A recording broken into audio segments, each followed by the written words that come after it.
Hey everybody, welcome back to another episode of the Minecraft Let's Play series here in the unfinished portal room. So today I have something really special planned, and it's a project that's really close to my heart, and I think you guys are gonna love it. Whoa, that's a big zoom in. Basically today, I would like to try and build in the style of one of my favorite YouTubers of all time, and that is BdoubleO100. I've been a loyal subscriber for over 10 years now, and he's my biggest inspiration in this game. So today I thought I would try and give you guys kind of like a half tutorial, half let's play episode. It's gonna be interesting, it's gonna be different. Let's get it started. Hi, welcome to the castle. No, I'm just kidding. But yeah, I basically built the entire castle in one single take. And there's a good reason for this. I cannot build and talk at the same time. I tried it. I took like 30 minutes of recording and I threw it out the window because I can't do it. I guess that's something I'm gonna have to practice. Let me turn off shaders here so we can get a better look at this build. So I've basically boiled it down to 4 easy steps on how you can improve your building and make them look more like how BdoubleO does them, because that is kind of the aim of this video. It's like an homage to him, right? So the first super important step, and this will kind of decide the rest of the build, is placement. Where are you going to put your build, right? So for me, because it's a castle, and historically they put castles on top of hills or on peninsulas like this so that they're easily defendable, I put mine on a peninsula. And there's a few more spots I could have put it on, but around here, this one made the most sense. And since it's near water, it'll make a lot of sense later if I want to put wheat fields and everything to kind of give this thing more of a belonging look in the landscape, I guess, if you could call it that. Because right now, with just nothing around it, it looks kind of plain and it looks kind of bad. The next thing that I wanted to talk about was scale. I didn't want to make it too big because when you make stuff too big, it just kind of becomes impossible to detail enough, and it kind of just starts to look unbelievable, and you're not thinking about every block as you're building it. And I think BdoubleO does this super well. He has a really nice sense of scale in his builds where they're nice and compact, and they really do feel like a base. They feel like you could live here. Like, the space in here is not that big, but when we're done, it's gonna feel super cozy and really fun. The next part that I wanted to talk about was the texturing. So when I was building this, I was trying to imagine that the sun was hitting it from a specific direction. And now, if I was really smart, I would have actually aligned this thing with the sun in the actual Minecraft world. Because in my view, the sun is coming from over there, and that's why the shadows kind of cast along this way all the time, right? But in reality, the sun is there and back there. So it doesn't really make a lot of sense, but I think it still looks really cool. I also wanted to mention the nuance between shading like this and just adding detail like the andesite. I think that's something that BdoubleO's kind of invented almost, if that makes sense. If you've seen his Castle Gate video, insane demonstration of that. Way better than what I've done here. But essentially what he does is he's going to use these blocks just as shadows and contrast, not as decoration, kind of like I'm doing here with the andesite. And it's a very slight different use case here, but it works super well, and I think it kind of brings those builds to the next level, because in most cases where I've done things like this before, I've kind of just decided, okay, I'm gonna use andesite, I'm gonna use stone brick, and I just pepper the whole thing covered, right? Making veins and stuff. And that's a cool style. But I think with the way Minecraft is going now, the style is going to be a lot more like this, a lot more directional shading and intentional placement of these different blocks. The next thing that we're going to talk about, and this hopefully I'll be able to show you in the next little bit, maybe I can give you guys a little tour here, but is to give this castle some story. Because right now, we kind of just have it plomped here. There's nothing around it. It's just flat out in the world, and it has absolutely no belonging here, right? Like I talked about with the placement. It doesn't live here yet. It's just kind of placed down. So let me get some story elements down, and I'll try to explain what those mean. And this is another thing that I think really sets apart BdoubleO from other builders, is his unique sense of story and detailing. So I'm going to try to emulate that, and I'll get back to you guys once I've done a little bit more.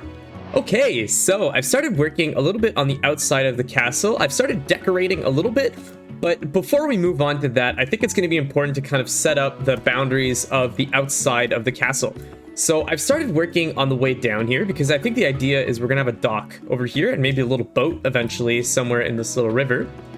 And I want the path to go up the side of the castle and then into the front here. I've started setting up a little wheat field here, and I've started growing my wheat. I only have 2 seeds for now. I'll probably run back to the base later and grab some more. But for now, I think we'll just let this grow and try to move it on as I build. I've set up 1 tree frame here and another one over here. This one's not done though. Obviously, it's going to be probably a little bit more detailed. Since the forest around here is mostly oak, we're going to make oak trees. At first, I thought about building the castle a little bit more in the spruce and making some spruce trees, but I think it'll make more sense with the rest of the leaves around here to keep them oak. I also started developing the path, and there's another path over here that'll probably go down to the water, or maybe a little dock or loading area over here. I'm not too sure yet. I think this is a super important thing to think about before you go too deep into your build, because it'll just help the whole thing seem more cohesive in the end. Now, obviously, this castle, I did something a little bit different. I built it in creative first, but I really do like doing this nature stuff in survival because I think it kind of gives more of an authentic feel, because since I can't just fly up and use the y-axis as much, I have to think a lot more about how the player is going to interact with this thing when they come up to it. I've also set up a boundary here because unfortunately the hill was pretty steep and that wasn't really working for what I was going for here. But I think adding a few more man-made sort of structural elements around the castle will help sink it in and make it a lot more story heavy. So let me keep going here. I hope that all made sense. I'm trying really hard to explain what I'm doing for this episode, whereas other episodes I kind of just build it and show it to you guys. So I hope you like this style a little bit more. All right, so I've got a little bit of the outside done here. I think it's starting to look pretty cool. Maybe a little bit naturey, but I like that, so it's okay. Whoa, I'm always surprised by how far that zooms in. Let's get out of this. And of course, I turn on shaders to show you guys. I usually do play with shaders. I know it's kind of cheaty and it makes the builds look a lot better than they are, but man, doesn't that look clean? Look at that chain. It's got the lighting on the chain. That's crazy. And that brings me to something I kind of wanted to mention. Wouldn't it be cool if there was more shadowing in actual Minecraft? I think that'd be pretty awesome. I know it would be kind of outside the meta of the game right now, but still, would be really cool. Anyways, so I've worked on the path here, and I've decided to use blocks from the castle on the ground, but not all of them. Not the tuff and not the wood. I'm actually kind of, like, lore-wise, I don't really like using wood in texturing, but man, doesn't it look really good here. I kind of had to. I kind of forced myself to. So I've used the andesite and a few of the other blocks here, and I can give you guys a little tour. We go, whoa, like this. Look at that. I set up a little cannon here. I found a design online that I liked, and I modified it a little bit to work a little bit better in our build here. And actually, wouldn't that look better the other way? Yeah, that looks a lot better. So I built this little cannon. The path goes up. I built a little cart, a little composter. We're gonna fill this up later. And woo, my wheat is growing. Oh, that's weird. Look how shiny that is. And I'm slowly but surely growing out the wheat field here. This is the longest part so far. I might have to go back to the base and get more wheat. And if I show you guys the inside here, I've done nothing. That's the next step. I've also got this little candle. I don't know what this is. I thought maybe like a little shrine or something mysterious. I don't know. Still have to light that candle too. And I've built 2 custom trees. I wanted to make them sort of vanilla-ish, so they're not that crazy. They're pretty scrawny little shaped trees, and I tried to keep the shape similar to the actual Minecraft trees. But to be honest with you, I usually use voxel sniper when I make trees like that, and then I copy them into my world using like light matica or something like that. But this time I really tried all survival to make them. I've also added the roofs. Maybe I can give you guys a little flight tour here. I've added some roofs, and I've finished adding a lot of decoration to the outside. Obviously, we're not completely done. There's still no legit way up here. Maybe like right here would be pretty good. Yeah, that's it. Awesome. And I haven't done anything up here except light it up so I don't get creepered. It's only happened once so far. But yeah, so the next step I think for now, we're going to take a little break on the outside here, and I'll probably add a little bit more off camera. But for the purposes of the entrance, I think that's pretty good.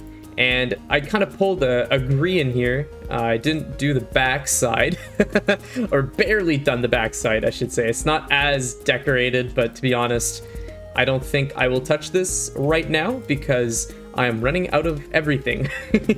So let's get started on this interior. The aim here, again, to emulate BdoubleO, we're gonna make this cozy, detailed, and to scale. Let's get started. So I've moved the portal down here and I've completely finished the interior. And before I show it to you guys, I would really appreciate it if you'd hit the like button on this video and subscribe if you're not already. It definitely helps me out a lot and it helps my videos grow. So thanks for doing that. All right, let's take a look here. You'll also notice I've added a little bit more detail out here. I think it looks pretty good. Little wheat blocks and stuff just to add a bit more depth to the world. Anyway, let's open this door and take a look. Click. So we walk in. And it's pretty tight, it's pretty cozy, and it's pretty much over detailed. But this is the way I like it. If you guys have seen my other builds, you already know this. Let's start here. Most important room of the place, the bathroom with the toilet. I put a little back here. I don't really know how to make a good toilet, a good medieval toilet, because I think they just pooped in holes or in buckets. So this is my attempt at that. Anyway, moving on here, little kitchen. Little bit of a brewer library kind of spot up here, and there's access to the roof up there. Over here, a little bit of storage, and guess what? It's empty. But as we build in this area, I hope I'll be able to use all these. Over here, the back door goes outside. Still not done down here. I think that'll probably be another video. We had a dock and a boat and everything. I don't think I'll have time to do that today, unfortunately. Oh, wait, gotta close that door. And if we head on up here, first little half step, nothing much here, just an anvil and a barrel and a few other things, a bit of detail. And I think that's a super important element in interior design is layering it out and making it look good from every angle. So I basically kept a main shaft going down and all the floors are built around this shaft. And there's also a really nice little chandelier here. Very cool design. I found this on Reddit like a year ago. Really nice little simple design. Can't take credit for it though. Over here is the bed with my inspirational sign. Maybe I'll put that sign here actually so I can read it as I sleep. Little candles keep me warm. And here's the shulker box that shouldn't be here. Let's keep going up. Up here, another story. Probably gonna add a bit more storage up here later. There's a few barrels. Ooh, shears. I was wondering where those went. And this whole place is spawn proof too, which is really cool. And it's really dark in the evening, which I really like.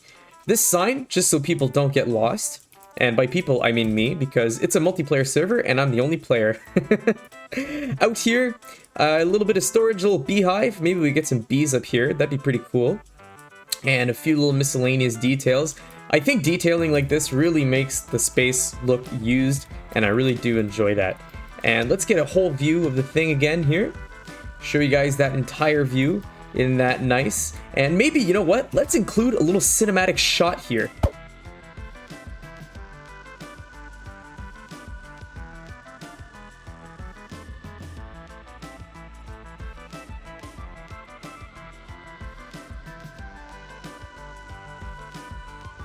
Okay, I hope you guys liked that little cinematic shot I did there. It's actually really hard to get the camera to play nice and make it smooth, but I tried my best.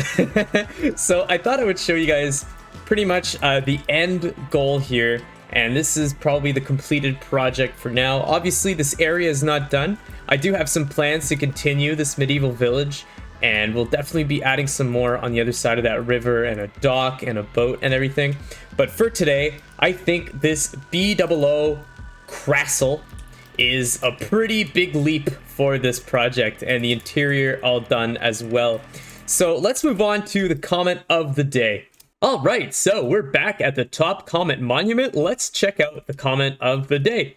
So Landon Thielke, I'm 100% sure that I said that wrong, but I'm so sorry, says a fog effect would be cool. Yeah, so that's in reference to the nether portal room that I built last time with the mob farm in the bottom of it. I do think a fog effect would be cool. A few of you have said that, and you're definitely right. So I'll actually probably save that for a live stream here, because I'm sure a lot of bad things are going to happen when I try to put that glass down. So pretty soon I'll be making an announcement for my first stream back on Twitch. I think we're going to use Twitch for the first few and just see how it goes. And maybe I'll switch to YouTube if Twitch doesn't work. But yeah, so we're going to do that on the next stream. So thanks again for watching. I had a really good time trying to build like BdoubleO today. I hope it turned out good. Let me know what you think and how I could improve it. And BdoubleO, if you ever see this, what's up, man? All right, guys, have a good weekend. See you next week. Bye-bye.